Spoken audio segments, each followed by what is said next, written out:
मेरी फितरत है कि मैं तुझसे इतना प्यार करूं, मैं इतना चाहूं तुझे जान ये निसार करूं।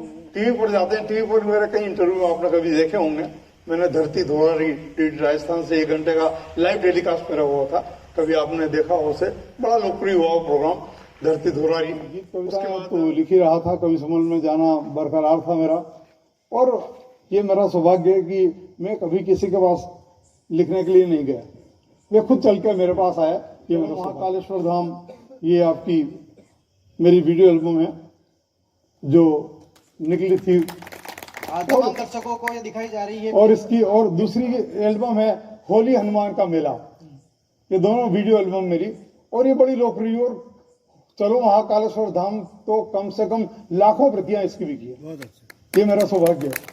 और हितेश पटेल और संगीता दुबे ने अपनी आवाज दी इसमें, बहुत बढ़िया। एक और ताजा पुस्तक मेरी आई है हिंदी की, मेरे गीत तुम्हारे, जिसमें मेरे सारे वो लोकप्रिय गीत हैं जो मैं हिंदी कवि सम्मेलन में अक्सर पढ़ता हूँ, सारे देश में सुनाता हूँ, सारे देश में जाता हूँ। तो ये मेरे गीत तुम्हारे भी अप्रैल महीने में राजस्थान साहित्य अकेडमी ने प्रकाशित किया है इसको। तो ये मेरे लिए सुखद अनुभूति है कि अकेडमी मेरी पुस्तकों को प्रकाशित कर रही है, उनका स्नेह और आत्मीयता मिलती है। ये मेरा सौभाग्य है, और ये आप सबका ही दिया हुआ आशीर्वाद है, स्नेह है, उसका ही ये परिणाम मानता हूँ। आपने चित्तौड़ आकाशवाणी पर, उदयपुर आकाशवाणी पर, इंदौर रेडियो पर, टीवी पर, कई बार आपने टीवी पर एंकरिंग तो सुखद अनुभूति है ही। जब भी टीवी पर एंकरिंग करते हैं, रेडियो पर, आकाशवाणी पर कविता और कवि गोष्ठियों का संचालन करते हैं, तो एक अलग आनंद होता है उसका, क्योंकि वहां पर हम ही आपस में कवि और कविता वही होते हैं, और संचालन की एक अलग सुखद अनुभूति होती है। और जब हम टीवी पर जाते हैं, टीवी पर मेरे कई इंटरव्यू आपने कभी देखे होंगे। मैंने धरती धोरारी डीडी राजस्थान से 1 घंटे का लाइव टेलीकास्ट मेरा हुआ था, कभी आपने देखा हो उसे, बड़ा लोकप्रिय हुआ प्रोग्राम धरती धोरारी। उसके बाद साहित्य सृजन कार्यक्रम में भी आधे घंटे का मेरा इंटरव्यू था डीडी राजस्थान से ही, वो भी लगातार होता है। और पिछले 40 वर्षों से आकाशवाणी पर लगातार मैं काव्य पाठ कर रहा हूँ, हिंदी में भी और राजस्थानी में भी समान रूप से कविताएं और कहानियां भी कई बार भी प्रसारित हुई है आकाशवाणी के माध्यम से। अच्छा, एक गीत आपका है जो आप जहाँ भी जाते हैं लोग सुनना चाहते हैं, आपने राजस्थानी भाषा में होली के गीत के ऊपर लिखा था, तो आप दर्शकों को सुनाना चाहेंगे एक बार? देखिए साहब, सावन का मौसम है, सावन के मौसम का एक गीत है बढ़िया सा, और उसमें प्रेयसी अपने प्रीतम की प्रतीक्षा कर रही है। एक फिल्म के लिए लिखा था मैंने, उदयपुर छोरो जयपुरी छोरी, उसके लिए लिखा था, बड़ा लोकप्रिय हुआ गीत। और मेरा ये सौभाग्य है और सरस्वती की मुझ पर विशेष अनुकंपा है कि इनकी धुनें जो आप सुन रहे हैं मेरे गीतों की, वो मेरी अपनी मौलिक होती है। मैं कहीं से धुनें चुराता नहीं हूँ, मैं खुद बना लेता हूँ। ये सरस्वती की मुझ पर अतिरिक्त अनुकंपा है। आनंद लीजिए कुछ पंक्तियों का। ओडियो एक शब्द है, ओडियो का मतलब होता है याद, बाकी तो आप समझ लेंगे।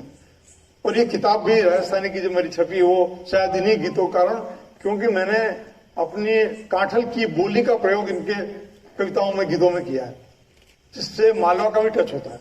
तो मालवी भाषा का भी टच है इसमें, और काठल की बोली का भी इसमें टच आपको इस पुस्तक में कई गीतों में, कविताओं में दिखाई देगा। देखिए गीत का आनंद लीजिए। सावन का मौसम, प्रेयसी प्रीतम की प्रतीक्षा कर रही है, और क्या संदेश दे रही देखिए आप। मौसम मत वालो मनड़ो हिचकोला खावे रे, मौसम मत वालो मनड़ो हिचकोला खावे रे, एकली बैठी हूँ घनी ओलू आवे रे, मौसम मत वाल। अरे तालियां वाले जरा जोर से बजनी चाहिए यार, मैं इंटरव्यू कर रहा हूँ, कविता सुना रहा हूँ। आप सत्यनारायण की वगैरह इंटरव्यू को ना सुने, अपना स्नेह प्यार जितने लोग बैठे हैं तबियत से आनंद लें, और बिल्कुल सहज होकर बैठे सुने और उसका आनंद लें, और अपने जीवन की उन यात्राओं में खो जाएं जिस दिनों को आपने पहले जिया है। शायद आप ही के उन दिनों की मैं बात कर रहा हूँ, शायद आपका कहीं ना कहीं इससे रिश्ता हो। मौसम मत वालो मनड़ो हिचकोला खावे रे, एकली बैठी वो घनी ओलू आवे रे, मौसम मत वालो। कोयल कूके वागा मैंने मोरियो बोले, हिवड़ा में भी टेम जाने काई काई होवे, कोयल को के वागा मैंने मजा आता है। आपका स्नेह मिलता है तो कविता सुनाने का मजा आता है। सत्यनारायण की कथा के बारे में बिल्कुल मत सुनिए, उन्नत होकर सुनिए, आनंद लीजिए। कोयल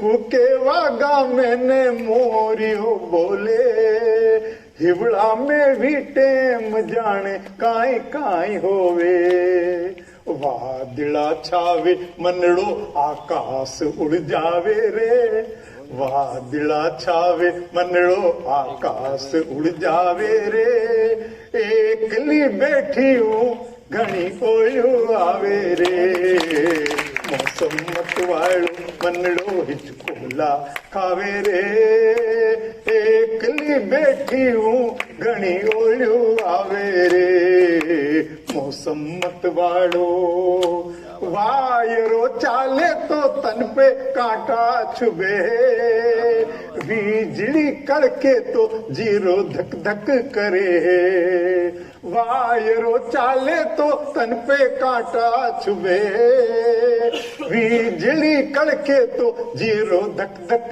करे, आसूड़ा में जाने कदिया रात कट जावे रे, आसूड़ा में जाने कदिया रात कट जावे रे, एकली बैठी हूँ घनी ओयो आवे रे, मौसम मतवाड़ो मनड़ो हिचकोला खावे रे, आशा फलियां कुमलावे जो छुई मुईरी बेल, पिवजी मारा वेगा पधारो वे जावे नी गेल, आशा फलियां कुमलावे जो छुई मुईरी बेल, पिवजी मारा वेगा पधारो वे जावे नी गेल, प्रेम रिया अमर बेलड़ी सुख निजावे रे, प्रेम रिया अमर बेलड़ी सुख निजावे रे, एकली बैठी हूँ घनी ओलियो आवे रे, मौसम मतवाड़ो मनड़ो हिचकोला खावे रे, एकली बैठी हूँ घनी ओलियो आवे रे, मौसम मतलब मैं तो मिलन की बात करता हूँ, संयोग की बात करता हूँ, मिलाने की बात करता हूँ। देखिए क्या कहा मैंने, देखिए मालवी, काठली और राजस्थानी तीनों का मिश्रण कैसे किया है, शब्दों का आनंद लीजिए। इन मौसम में राम करे कोई दूरो नी रेवे, इन मौसम में राम करे कोई छेटी नी रेवे, इन मौसम में राम करे कोई परमो नी रेवे, बिछड़ा मल जावे न सगड़ा मेल धुल जावे, इन मौसम में राम करे कोई दूरो नी रेवे, बिछड़ा मल जावे न सगड़ा मेल धुल जावे, सुहाग अमर वे जावे असो सिरजण वे जावे रे, सुहाग अमर वे जावे असो सिरजण वे जावे रे, एकली बैठी हूँ घनी ओलियो आवे रे, मौसम मतवारो। बहुत ही शानदार कविता थी। आपसे गुरुदेव अंतिम सवाल है, आजकल जो बच्चे हैं शायद आपसे बेहतर लिख रहे हैं, आपसे बेहतर मंचों पर गा रहे हैं, तो आपको कैसा फील होता है? मेरे लिए इससे बड़ी प्रसन्नता कोई बात ही नहीं है, क्योंकि मेरा युग तो जाएगा, लेकिन मेरी आने वाली पीढ़ी के लिए बहुत बड़ी जिम्मेदारी है कि वो मुझसे आगे चले। अगर उनको लिखना है तो मुझसे आगे चले, मुझसे बड़ी लकीर खींचे। ये जज्बा अगर उनके दिल में है तो शायद वो कविता मुझसे बेहतर लिख पाएंगे। और अगर प्रभु की उन पर अनुकंपा रही, उन्होंने अगर अध्ययन किया, चिंतन किया, तो निश्चित रूप से वो बहुत अच्छा कर पाएंगे। कई लोग बहुत अच्छा लिख भी रहे हैं, लेकिन आप मंचों को अपने जीवन का आखिरी हिस्सा मत बनाइए। कविता का अंतिम लक्ष्य कवि सम्मेलन नहीं है। कवि सम्मेलन का अंतिम लक्ष्य केवल मंचों की व्यावसायिक कविता नहीं है, हमारे मन की आत्मसंतुष्टि है। अगर हमारे मन में कविता लिखने का सुकून नहीं मिलता, ऐसी कविता लिखने का क्या मतलब है? इसलिए हमारे मन को जो सुकून दे ऐसा जरूर लिखें। मंचों के लिए, व्यवसाय के लिए अगर आप वो करते हैं जरूर करें, क्योंकि इसमें पैसा बहुत है। और ये सौभाग्य की बात है कि आज कवियों के लिए मंचों पर बेकारी का, मुफलिसी का कोई दौर नहीं है। आज हर कवि लाखों रुपया मंचों पर पा रहा है, 15-15 लाख रुपए लोग ले रहे हैं। और इसलिए मेरा आज कवि अगर कविता के प्रति जिम्मेदार है मंच पर भी, तो वो निश्चित रूप से कभी भूखा नहीं मरेगा। निराला जैसे दिन उनको नहीं देखना पड़ेंगे। महादेव वर्मा से 12 रुपए राखी के देने के लिए उधार नहीं लेने पड़ेंगे। ये स्थितियां उस जमाने के लिए निर्मला जी ने राखी महादेव वर्मा से बंधवाई और देने के लिए पैसे नहीं थे, 12 रुपए महादेवी से उधार लिए कि बहन ये तुझे बाद में लौटाऊंगा, और वो राखी का तोहफा 12 रुपए उन्होंने प्रदान किए महादेव वर्मा। तो वो जीवन आज नहीं है। कविता बड़ी समृद्ध हो गई है, आर्थिक रूप से संपन्न हो गई है और बड़ी ग्लैमरस हो गई है। इसलिए कविता का जीवन बड़ा सुखद मानता हूं। आज के समय में कविता बहुत आगे जाएगी और कविता कभी भी अस्त नहीं होगी, चाहे कितने ही चुटकुले आ जाएं, कितनी द्व्यर्थी बातें करने वाले कवि लोग आ जाएं, कितने ही लाफ्टर आ जाएं, लेकिन कविता का सितारा कभी भी अस्त नहीं हो सकता अगर सच में कविता लिखी जाती है तो। और इसलिए मैं तो यही कहूंगा कि हमने तो विरासत में कविता ही सौंपी थी। क्या बात है। हमने तो विरासत में कविता ही सौंपी थी, चुटकुलों के बल पर रोटी नहीं सेकी थी।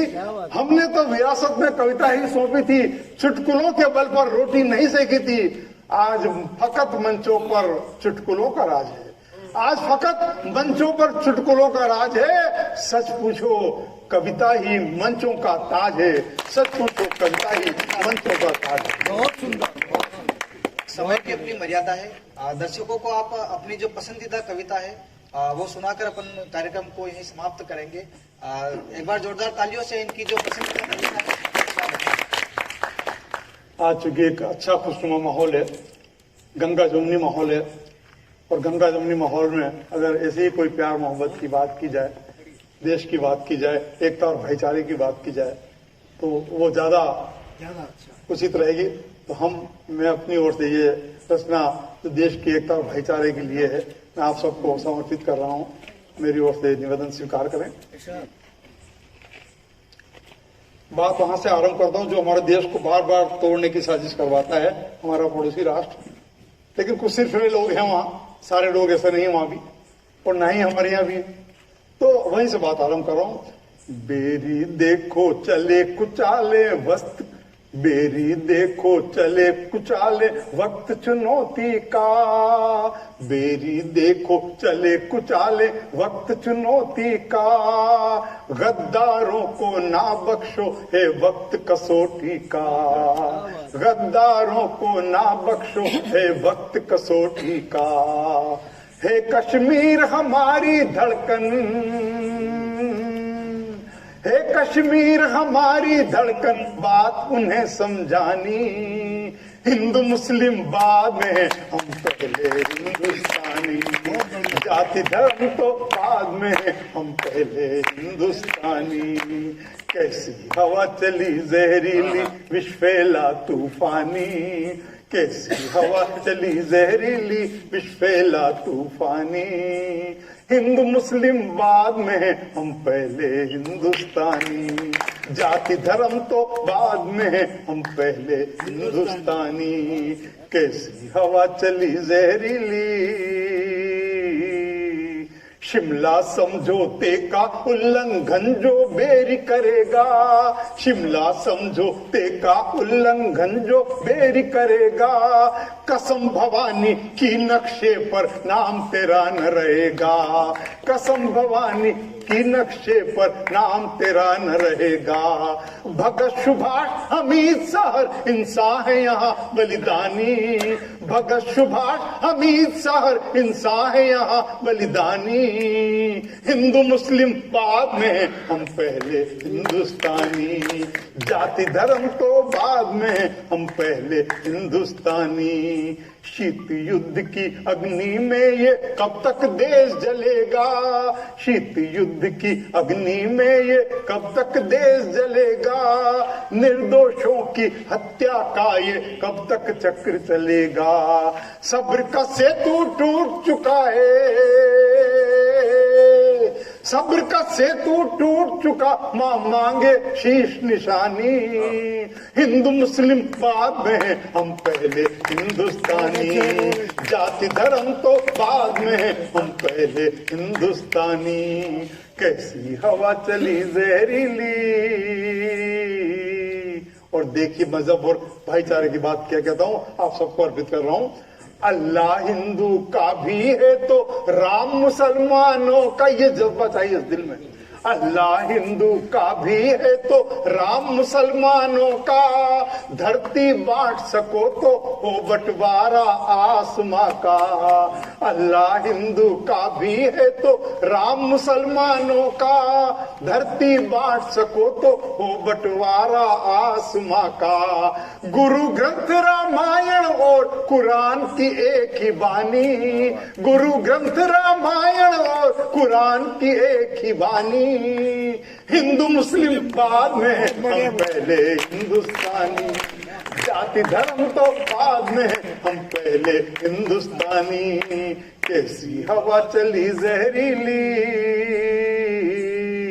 कैसी हवा चली जहरीली। और इससे ऊपर शायद मेरा कभी न लिख पाए। मैंने क्या लिखने का प्रयास किया है, आशीर्वाद दिया अपनी तालियों के अनुगुण से मुझे आशीर्वाद दीजिएगा कि मस्जिद में ज्वाला भड़की तो राम भी रोया होगा। मस्जिद में ज्वाला भड़की तो राम भी रोया होगा। गुरुद्वारे में आग लगी रहमान भी रोया होगा। मस्जिद में ज्वाला भड़की तो राम भी रोया होगा। गुरुद्वारे में आग लगी रहमान भी रोया होगा। एक वतन है एक लहू है, एक वतन है एक लहू, फिर मन में क्यों बेईमानी। हिंदू मुस्लिम बाद में, हम पहले हिंदुस्तानी। जाति धर्म तो बाद में, हम पहले हिंदुस्तानी। कैसी और अंतिम निवेदन सुने, जो इस माटी का खा रहे हैं और इसके साथ गद्दारी करते हैं, ऐसे लोगों के लिए मैंने क्या निवेदन किया है। इस माटी का खा के नमक कर रहे हैं नमक हरामी। इस माटी का खा के नमक कर रहे हैं नमक हरामी। डंडा गोली अब विकल्प है, छोड़ दे तू नादानी। इस माटी का खा के नमक कर रहे हैं नमक हरामी। डंडा गोली अब विकल्प है, छोड़ दे तू नादानी। हिंद में रहना है तो प्यारे, हिंद में रहना तो झंडे का मान करो अभिमानी। हिंदू मुस्लिम बाद में है, हम पहले हिंदुस्तानी। जाति धर्म तो बाद में है, हम पहले हिंदुस्तानी। कैसी हवा चली जहरीली, विष फैला तूफानी। हिंदू मुस्लिम बाद में है, हम पहले हिंदुस्तानी। जाति धर्म तो बाद में है, हम पहले हिंदुस्तानी। हम पहले हिंदुस्तानी, हम पहले हिंदुस्तानी। बहुत बहुत धन्यवाद आपके प्यार के लिए, सुनने के लिए। एक बार स्टैंड अप होकर आप इनके सबके सम्मान में ये थे आदरणीय हरीश जी व्यास, जिन्होंने माया नगरी में कई बार मुंबई में कई बार अपना कार्यपाठ किया है माया नगरी में होते हुए। तो आपने अपने चैनल के लिए, परिंदा चैनल के लिए आपका अमूल्य समय दिया, इसके लिए चैनल आपके लिए सदैव आभारी रहेगा। बहुत बहुत धन्यवाद। परिंदे परिवार के प्रति बहुत बहुत बधाई और शुभकामनाएं। मुझे इस योग्य समझा और आपने याद किया, बहुत बहुत आभारी हूँ आपका। धन्यवाद। जय हिंद, जय भारत, जय राजस्थान। विशाल विशाल जी सर जरा बाहर जाओ ना। स्वागत समारोह के बाद डिस्ट्रिक्ट कमिश्नर वहाँ पर भेंट कर रहे हैं आप विशाल जी को, परिंदे परिवार को भेंट कर रहा है। आजा आया आया